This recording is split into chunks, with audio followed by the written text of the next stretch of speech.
Play, masks, vaccines, mandates, lockdowns. Oh my, it's deja vu all over again, to quote Yogi Berra. It isn't going away, Buck. Here is the problem that we are running into. There was the hope, and I think everyone out there hoped that it was true, that these COVID vaccines were going to be a panacea, that it was going to end COVID, that no one who took the vaccine was going to be able to get COVID, that there was going to be no breakthroughs, that this was going to last forever, right? Or at least a decade or 15 or 20 years, that it was going to be like the measles and the mumps vaccines that most of us got as kids, and maybe you had to get a booster when you were going into high school or college or whenever it might have been to ensure that you never got those viruses. That is not what is going to happen. It doesn't appear, based on all the data, with COVID. COVID is going to become endemic. It is going to become like the flu. There are going to be many different versions of COVID that circulate. You may well have a yearly COVID shot that is coming down the pike in the years ahead. And as a result, the data that is coming in, and again, let me just say right off the top, people are like, oh, you're anti-vax. No. I just want everybody out there to understand the facts. The facts, and we've been saying this for a long time, Buck, are if you're over 65 years old, you are under particularly susceptible COVID-related dangers. You should get the vaccine, and you should get the boosters or whatever else is put out there. If you are obese, if you have underlying substantial health conditions, let me be clear, go get the vaccine. Even though it is not perfect, it does, according to the data, a much better job at lowering the overall severity of your COVID infection. All right. But there are studies, including one from Israel, which was written about to the credit of the media. I read it everywhere, whether it's the New York Times, Wall Street Journal, that said that the Israeli studies have shown the Pfizer vaccine, the Pfizer and the Moderna are two of the biggest. They haven't really tested the Moderna vaccine, but the Pfizer vaccine is only 39% effective at stopping the COVID infection. We were told early on, hey, these things are 95% effective against everything. So the Delta variant, which everyone is talking about right now, in Israel, based on a fairly substantial study, there is only a 39% protection against infection that occurs from the COVID vaccine there. Does, according to this study, help to limit the severity of those infections. But, Buck, the reason why I am sharing all this data is I think it's important that everybody out there listening to us hears the truth. And the truth is this: COVID doesn't go away if you get a vaccine. It just doesn't go away. And so you still have the risk. There is the risk of infection. I'll give you an example in the world of sports. John Rombuck was set to go play in the Olympics. He's one of the best golfers in the world. People may remember that he was pulled off the golf course with the lead on Saturday going into a Sunday at the Memorial Golf Tournament.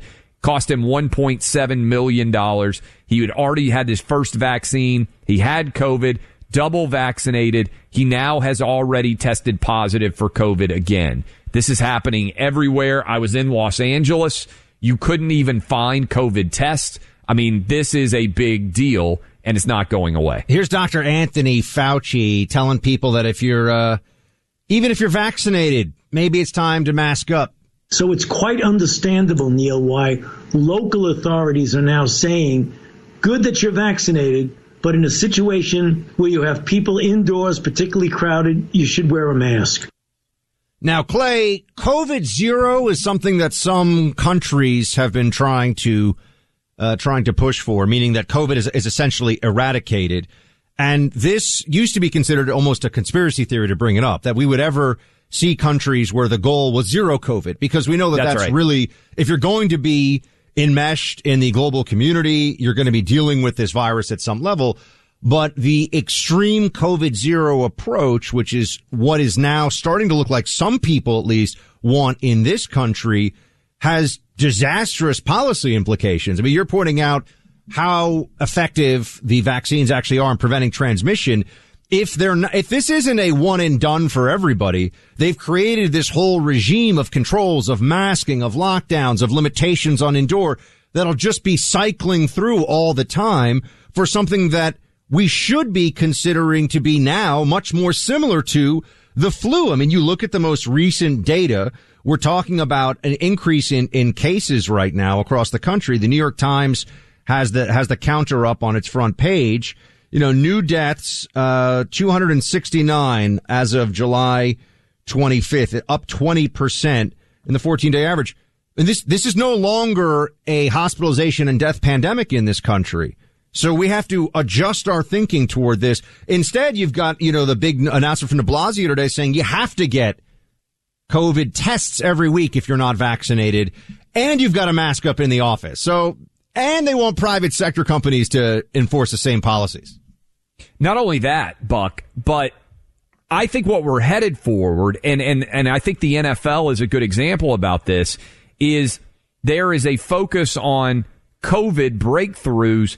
It's going to be almost impossible to stop a ton of COVID breakthrough infections from happening based on the lagging success of these vaccines. And right now, we just have a big blame factory, right? And Buck, right now, any sort of infection increase is being blamed on people not getting the vaccine. And look, again, we ran through who definitely should be getting the vaccine. But what's also creeping up, if you look at Israel and if you look at England, who had higher rates of vaccination and are further down this path than us, is there is going to be a massive collision between COVID cases with the vaccinated and COVID cases with the unvaccinated. In other words, this vaccine is not a panacea to prevent COVID infections in the future. And at some point, we just have to acknowledge that this thing is here to stay. And much like the flu, we can't change the world forever based on a virus. And the problem with all of this is that if we actually get to that point, Clay, if Dr. Fauci finally relents and says, you know what, it turns out that focused protection of the elderly, that vaccines by choice for those who are at substantial risk, that policies that are much closer to how we handle the seasonal flu. I know this was much worse for fatalities overall for senior citizens than the seasonal flu was. But in terms of our approach to it, should be much more similar to what we do in flu season, which is vaccinations, stay away from sick people, things like that. It would be an admission that so much of what has been done for the last 18 months was madness, was not actually what we should have done as a country. So the problem that we have now is that people don't like to admit that they were wrong. They certainly don't like to admit that their critics were right. In some ways, that's even worse. And so Fauci and the whole global medical consensus, such as it is, don't want to actually say, you know what? Man, the people that were saying we need to learn to live with COVID 6 months ago, 12 months ago. A year ago. They had a point. They had a point. We were right.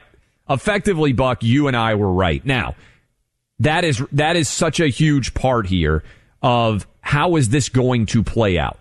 Because right now, again, the blame factory has shifted to, oh, it's all the red staters, all these Trump voters who won't get the vaccine. But by the way, that's not the majority of people who are refusing to get the vaccine, is it, Buck? It's like you're not allowed to talk about this. I have some data.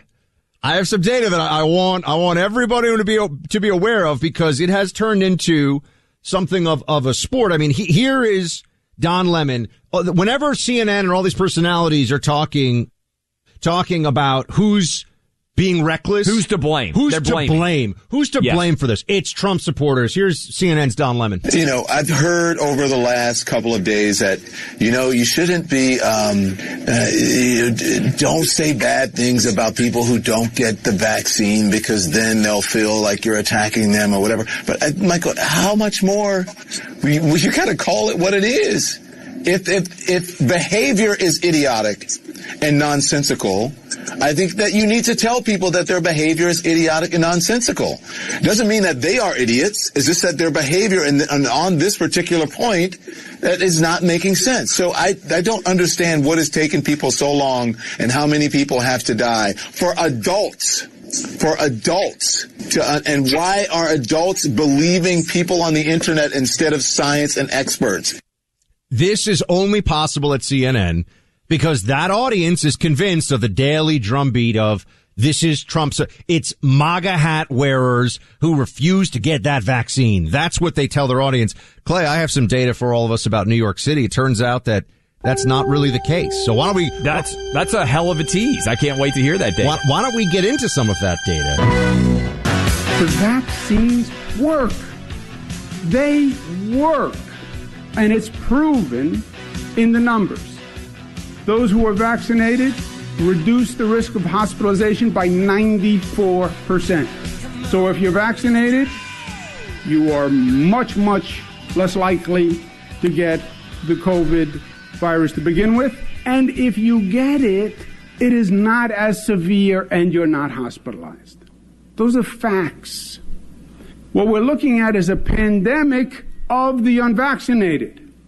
A pandemic of that 25% of the population that has still refused to get the vaccine. That is New York Governor Andrew Cuomo. By the way, how many women have accused him of sexual harassment and everything? The story just went away. By the way, the DOJ is not going to investigate the nursing home debacle either. I saw under that Biden. too. That's not a shock, is it? Not a shock at all. It's unbelievable what he has gotten away with. I, by the way, am Clay Travis. He is Buck Sexton. This is Clay Travis and Buck Sexton Show. We wanted to bring back in Andrew Cuomo talking about the situation in New York because, Buck Sexton, you have data. Let me just say this again. Right now, the unvaccinated is the blame factory for COVID, right? And I believe in the next few weeks, if you look at Israel and you look at England, that the unvaccinated are going to become more difficult to blame because the vaccines themselves are having a massive number of breakthrough infections. Now, hopefully they are going to be less significant than if you had not been vaccinated. Again, I want to say if you're over 65 and you're unhealthy, this makes a lot of sense. Continuing, Buck, they're not talking about all the people, including you and me, who have already had COVID in this discussion at all. You and I are not vaccinated, but we've had COVID and we have COVID antibodies, so we have as much protection as most vaccinated people from these viruses. But what are you seeing from the data in New York City about who is refusing to get vaccinated? So New York City is, you all know, the largest city in America, over 8 million people. So it's a pretty good data set to look at for this. It's also about 9-1 by registration, Democrat to Republican. So this is a blue stronghold with a whole lot of folks. And if you believe the narrative you see on TV, the only problem, the only people who are refusing to get, and just this notion also of refusing to get vaccinated, and there's judgment implied in this, but who've chosen not to get vaccinated are white Trump supporters. This is the story here all the time. Overwhelming. And they're on MSNBC and CNN and the New York Times, and they're really nasty about it. I mean, they're essentially saying, you dumb Trump supporters are killing people by not getting vaccinated. What's so interesting is that you never hear them say, nor do you have any sort of real criticism leveled at some of the other communities out there who are also choosing not to get vaccinated in large numbers. In fact, the largest, and this was as of July 23rd, so this is recent data, the largest block of unvaccinated New Yorkers across all ages are Black Americans living in New York. 31% citywide, 31% are vaccinated. Asians, so 69%, nearly 7 in 10 black people living in New York City not vaccinated. Asians are 70% vaccinated. Hispanic, Latino, 41%, white, 45%. So it's, Clay, we could look at this and say, why do we even have to break this down? What does this even matter? Because when people see the way this is being politicized to bludgeon Trump supporters in the media all the time as this sort of it's this catharsis of all the rage from the Fauciites. Well, guess what? I mean, they're clearly not actually looking at what the data is indicating in place. I'm sure it's similar, and you go to other major cities, you're going to see there are substantial minority populations who are not vaccinated either. So let's at least look at the data for what it is. Not only that, I mean, this is the case in my state of Tennessee, large black population, right? Also large Trump supporting population. Same thing, Mississippi, Alabama, Georgia, Louisiana, Arkansas, all these places with both red state bona fides, if they want to argue it's a red state issue, but also large black population. So you are ending up with both of those issues conspiring to have lower vaccination rates. By the way, also, I think a real high number of natural immunity as well, as it pertains in this situation. And you can see from the anxiety among some of the lesser risk vaccinated people that are going on TV, they're actually concerned that at some point their immunity may be on the decline. They're worried about themselves because they're always complaining about they hate all these Trump supporters. You know, they don't like them, and they're acting like it's this national emergency that in their minds, Trump supporters are not getting vaccinated at high enough levels. Why is that their problem, right? I mean, you can see there's this busybody nagging attitude that comes with all of this, and it's driving. It's also not rooted in the data in a lot of ways, which is what makes the data. Also, you hear a lot about, hey, this is why the variants keep emerging. That's not really true in the United States. Most of the variants are going to come around the world where the vaccination rate is minuscule, right? Thanks for riding along here on the Clay Travis and Buck Sexton Show. I'm Buck. Here with me is, of course, Clay, and we are trying to make sense of increasingly nonsensical policies, prognostications, mandates when it comes to COVID. Clearly, it's not just all over. Remember when Biden was promising us that if only we got a certain level of people vaccinated, you know, maybe you could enjoy a 4th of July with family and friends. And at that point, everybody was already saying, yeah, if you're normal, meaning if you are normal psychologically during this pandemic, you're going to enjoy the 4th of July with family and friends, regardless of what Joe Biden says. But now they're looking like they're about to change the rules and change where we are once again. Here is Dr. Fauci, who I really do believe is the most destructive public official in my lifetime, certainly the most destructive public health official in living memory. And here he is telling us you might need booster shots. And the data that's evolving from Israel and from Pfizer indicates that it looks like there might be some diminution in protection. And when you have that, the most vulnerable people are the ones that you were talking about a moment ago, namely people who have suppressed immune system, those who are transplant patients, cancer chemotherapy, autoimmune diseases that are on immunosuppressive regimens. Those are the kind of individuals that if there's going to be a third boost, which might likely happen, will be among first the vulnerable. And the ACIP, which met on July 22nd, they discussed that in some detail and continue to look at the data that might push us in that direction. Boosters, Clay. This has been talked about for a while, but they always told us, don't worry about it. This vaccine's amazing. It is the silver bullet. Turns out it's not. It's not. It's the flu.